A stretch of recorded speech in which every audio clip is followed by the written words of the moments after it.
Can I ask you just a couple of questions? Of course. What brought you into the virtual reality? What was the process? Because you were an artist in LA, so Yeah, there was a variety of arts that I felt were converging, and there were other ones that were starting to become limited. I was in music for a long time, and the music industry crashed. And then I saw that the independent game development world was this new wave for expressing stories. I became the editor-in-chief of IndieGameReviewer.com for 10 years. We reviewed independent game development. But I noticed that that was a way for people to tell stories, unique stories, non-linear stories, and that the very way that we share stories was changing. And once the indie game world started to hit its upper limit, it felt like something more needed to happen. And then suddenly VR was back in the game because after 25 years of just academia, suddenly our phones were a distribution system for it. And they were complaining that they didn't have content for it. They had the technology, but there was nobody at the show. Okay. So I realized very quickly that the indie game space was actually the precursor to these new kinds of stories that we're going to tell in an interactive way. Yeah. And so I pivoted 100% because this is filmmaking, it's music, it's acting, it's theater, it's science and math, and it's a disruptor of every industry. Obvious question: how far are we from Matrix? Like, is it possible in today's technology? I think within 5 years, we're going to start seeing that people can do almost everything except visit other countries. Yeah, we can already do that. We can visit other countries in real time or in. Sure. We can pilot a drone and have a real-time visual in virtual reality in 360 degrees right now. Right. So you can visit a concert or a festival. You can go fly through a forest, check out how a fire is in a forest. You can, we can do remote robotics. So if you have a welder who like remote surgeries, remote surgery, construction. If you have somebody who's got 50 years of experience and they can't physically do it anymore, we can still use their brain by letting them do telerobotics. So all of that's already happening. Now what's happening, the change is that we are moving that technology into the suburbs, into the basements, into the houses. And so part of our conference is actually... But mostly games? Is it for games? No, it's everything. Yeah. It's education. There's a Canadian company called VR, who are already working on educational platforms.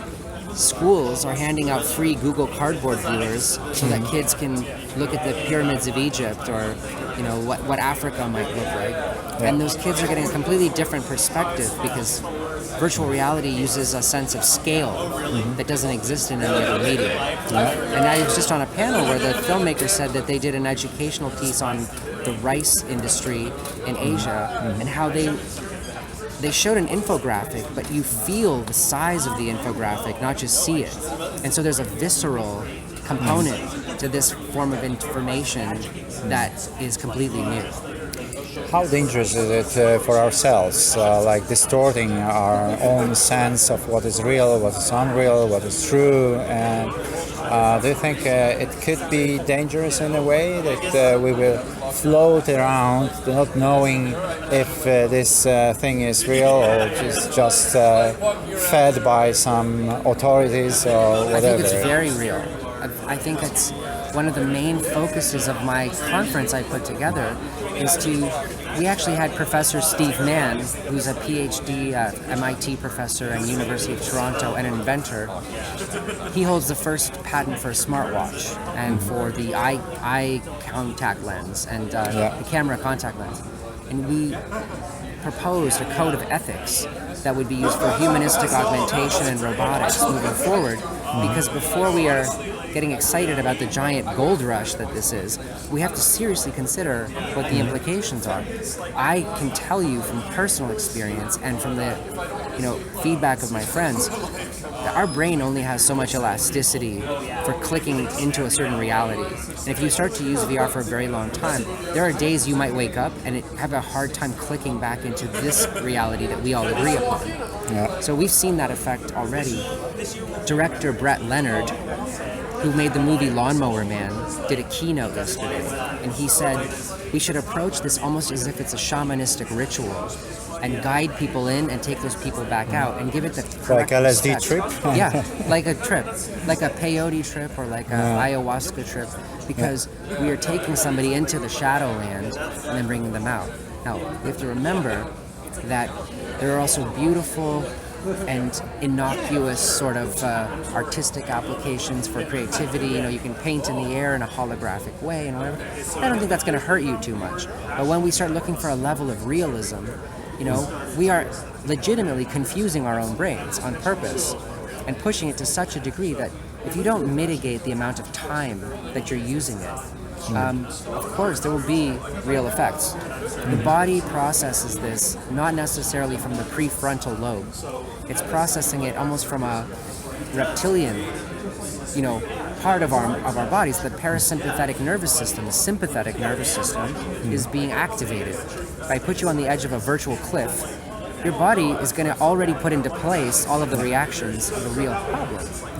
So we can exploit that, but that sense of presence is going to change a lot. In fact, a single upside to that I've seen is when people start playing those violent first-person shooter games, they say, well, I've shot thousands and thousands of fake people in 2D, but when you do it in virtual reality, it's shocking and alarming to shoot a single one.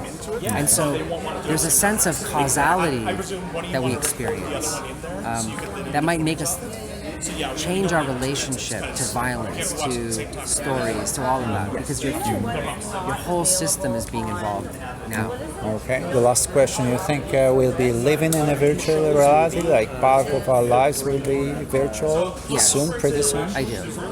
I think that it's hard to say how it will play out sociologically, but already in South Korea, you see that there are kids that stay in these internet cafes, and they never leave. They just don't. There's suicides, there's malnourishment, there's all sorts of things that happen because they don't stop playing video games. Now imagine if you live in a slum, if you live in a bad neighborhood, and you want to escape and you want to feel a sense of peace, you go into virtual reality. Yeah, but this is artificial escape. You are not trying to change your life; you just escape. And that one of the things, Jim, did you know that there's a panel about gaming right now? Yeah, I didn't. I grabbed some lunch. But I just wanted to make sure you knew. Yeah, I did. Yeah. All right, cool. Yeah, thanks. I think that there's a big question about what that'll mean that I can't answer right now. But the technology is here, so we have to live with it. Oh, it's not going away. Yeah. The genie is out of the bottle, But look at the internet. I mean, the internet is everything now. And in some ways, think of how enhanced we are. We have a map anywhere we go. But the dark side is we can't function without a map, without the GPS now. That's very true, and that's my problem. That when there is no electricity, no civilization, you are clueless. You are just like a newborn baby, don't knowing what to do. Exactly, but we are, as a species, we are intrinsically like cyborgs because we needed to build tools to become what we are. Hammers, chisels, spikes, spears. These are the things that we needed. We needed fire to evolve into what we've become. So in a way, we've always relied on technology outside of ourselves. And in a way, we're enhancing what we are. I'm simply saying we have to have the same amount of respect for virtual reality as we do for fire. Thank you very much. That's very nice.